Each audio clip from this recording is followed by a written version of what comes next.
kyrpä. Sä tuot tänne kaupungin kuntoradan maastoon puutarhajätettä. No, vie vittu nuo entiset tuossa ensin. Minä en ole huviukko. Sä tuot siihen lisää vaan, noin niinku ihan omasta halusta.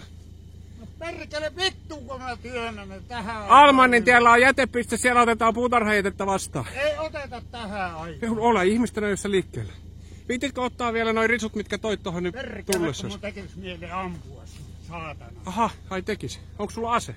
Haista vittu! Onko sulla ase? Haista vittu! Onko sulla ase? Haista vittu! Keräätkö ystävällisesti noin risus pois? Kyllä, mutta älä leiki kovissa, sä oot ihan huviukko loppujen lopuksi. Kerät, oot sä juovuksissa? Tiedätkö, en kuole, mutta kuule kyrpä, minäkin oon tehnyt vartiomies Sammo. Joo, ne on lenkillä.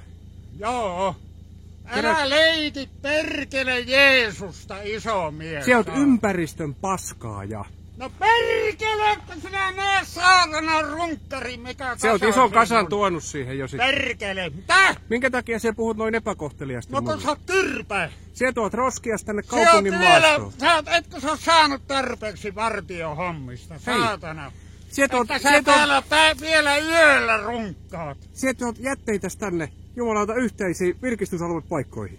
No ja pidät mulle tommosta meteliä. Vienyt pois tuon kasan tuosta. Sinä viet tuon kasan, minkä sä toit. Voi vittu. Joo, ole ystävällinen. Voi vittu mitä. Ilman on haukkunut näitä Kouvolan poliisia ja kaikkia.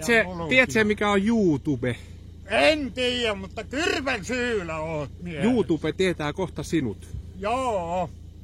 Perkele, että on Loukku auki ja risut kyytiin ja hyvää illan jatko. Haista vittu.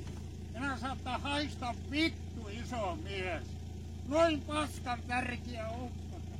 Muutamasta risusta. Niin sulla on niitä koko pakettiautollinen tulossa siihen. Muutama risu. Ei joku muutama risu, usko nyt perkele. Niin. Viet ne vaikka Almanin tielle. Tai ostat Eihän silppurin. se on vielä auki enää 10 jälkeen. Mene silloin kun se on auki. Hyvää illan jatko. Vittu.